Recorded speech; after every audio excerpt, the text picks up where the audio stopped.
Sa gitna ng mga impeachment complaints laban sa Pangulo at Vice Presidente, may tiwala pa ba ang taong bayan sa dalawang pinakamataas na lider ng bansa?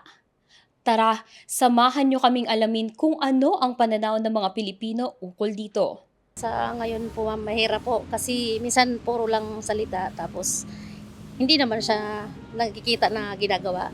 Para sa akin po, wala na po. Wala na po kasi parang ang dami na po nangyayari sa bansa tapos parang wala pa rin po silang action na nare-resolve po. Wala pa po silang nagagawa tulad po nung sa flood control tapos ang dami na tapos hanggang ngayon natatabunan na po.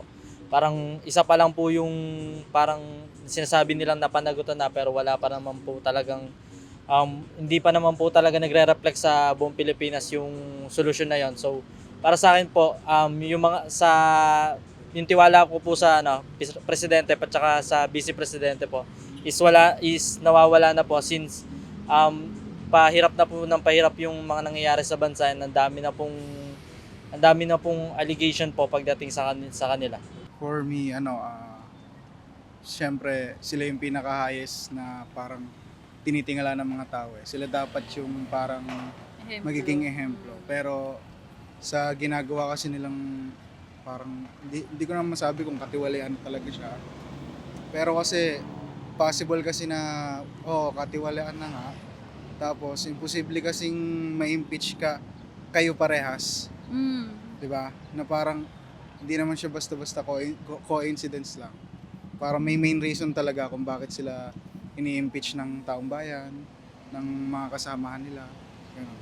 Sa'kin naman, wala na ring tiwala. Kasi, yun nga sabi nila, kung yun na nga yung dalawang leader natin sa buong Pilipinas, tapos pareho pa silang ini-impeach, that talks a lot about what is happening sa gobyerno natin, di ba?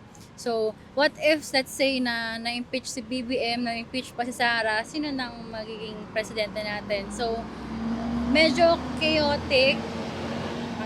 Naiintindihan ko naman why they have to go under impeachment process, no? Pero hopefully, if whatever happens or whatever the result is, yung Pilipinas ay hindi maiiwan sa mangyayari. Parang ganun. Ngayon kasi sa mga lumalabas na balita, kahit naman sino boto, ganun pa rin, wala nang nangyayari. Tapos nasangkot pa sila sa mga ganong issue. Tapos hindi rin naman nila hindi rin naman nasasagot ng maayos, wala rin nangyayari. Kaya wala na rin kaming tiwala sa kanilang dalawa ngayon.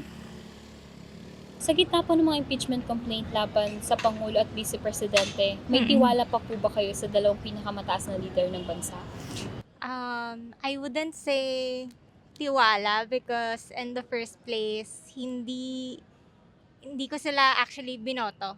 Pero sa nangyayari ngayon, it goes to show lang din na marami talagang impact or grabe talaga yung impact on how we're going to vote for the people na pauupuin natin sa government. So I think it's more like accountability. Hindi ko naman sinisisi syempre kung sino yung mga bumoto doon sa mga yun, but I hope this serves as learning sa ating mga Pilipino na regardless kung ano yung pangalan, kung sino yung pinanggalingan, siguro it's already time for us to end the dynasty and maging matalinong mga botante in the future because hindi siya like binoto lang natin for no reason.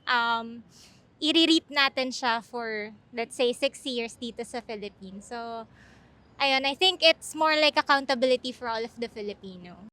Ngayong narinig na natin ang boses ng taong bayan, ikaw, anong say mo rito?